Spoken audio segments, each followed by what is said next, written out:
Hello, everyone. It's 2021, which means there's another series of SVG On Demand. We're calling this one On the Hardwood. We did At the Ballpark. We did On the Gridiron. But it's NBA season, so we're talking a little hoops. I have a pleasure to be speaking to and be joined by Steve Johnston. He is the executive producer and director of game presentation for the Denver Nuggets. Steve, hope your family is safe. Hope the crew is safe.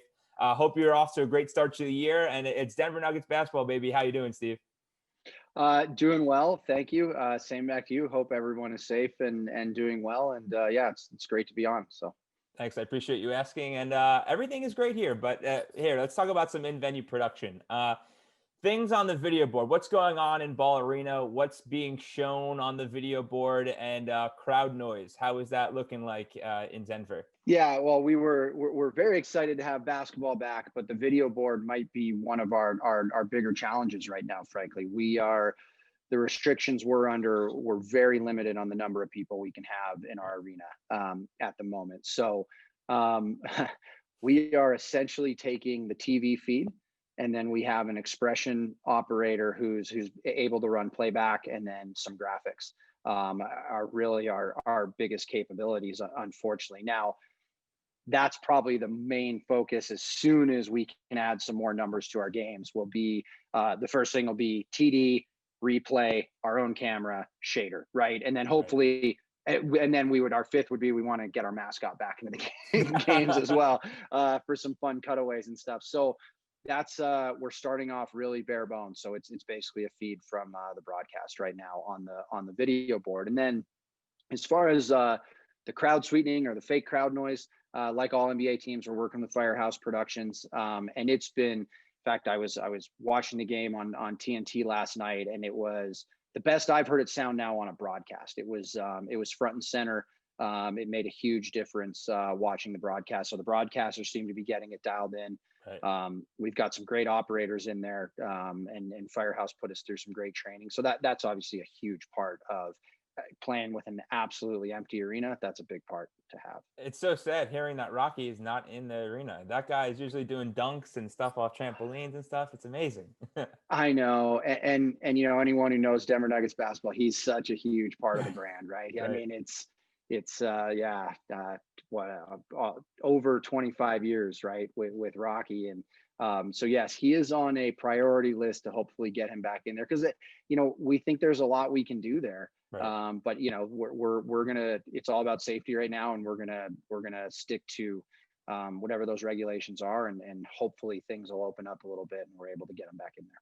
Right. So you said the keyword safety. Let's go to safety protocols and testing. What's a day like for Steve Johnston inside the control room and before he gets to the arena? Well, it's more for my crew. Right. Actually, I'm pretty lucky. Now I'll be doing some games here at the end of January, but my director, who shout out to him, Craig DeZaman, who calls the show for most of the games.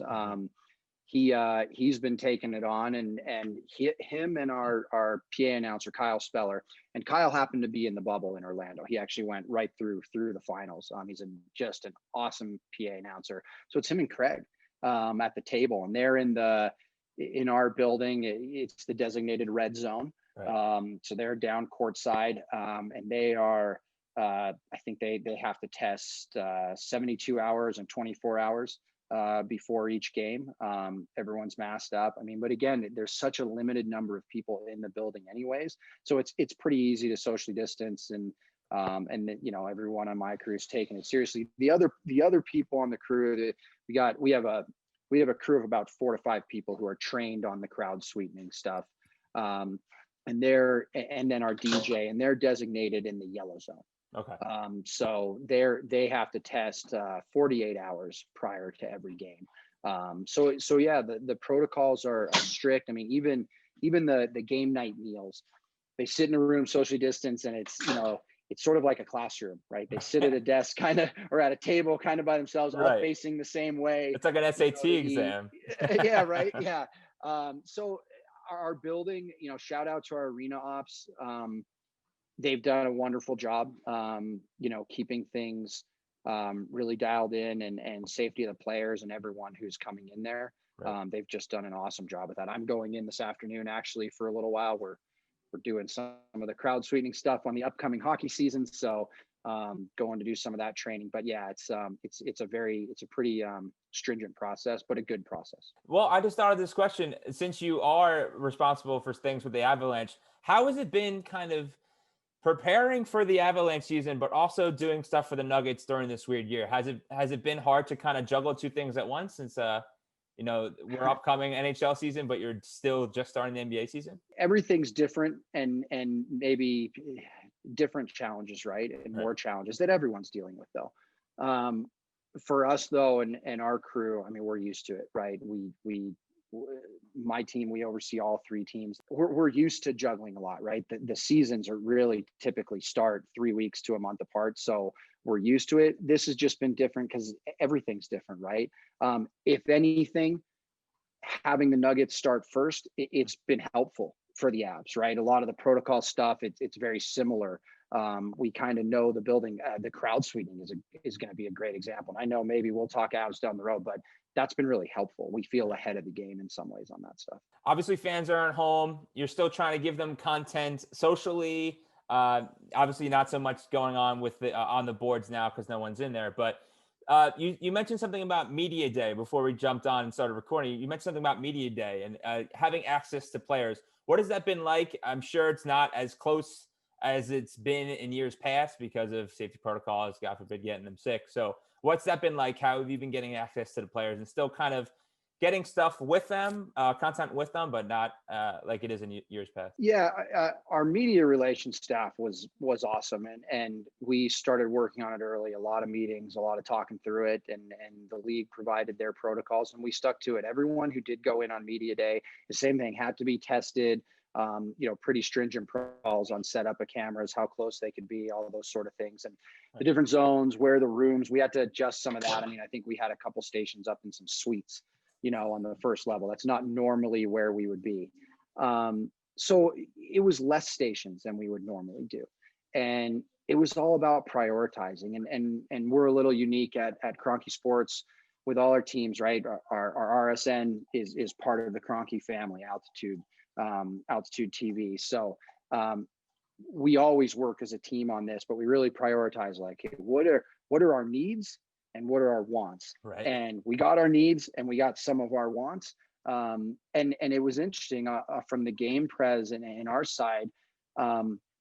Admittedly, we had to. I think I said on the call, hey, we're not the priority on this day. Not that we were necessarily the priority, but it was sort of equal priority. We had to take a step back and go, we're here to help and we'll do whatever we can for you guys. But the content is really for digital and TV that we're getting, and we'll use it how we have to in arena. Hopefully things change when fans come back and stuff like that. But this is the time where you give shout outs to the people and the peeps in your squad. I know it's not just Steve Johnston. You mentioned two individuals. One was in the bubble and one is crucial to your team. But who else is on the squad that you want to give shout outs to that make the day in and day out possible? Yeah. Too many to name, right? Frankly, I mean, it's always been an awesome team effort with what we do, again, with the number of teams my department works with, but some specifics that stick out. First and foremost, Kyle Speller and Austin Pawelka, or Pause, he's our DJ.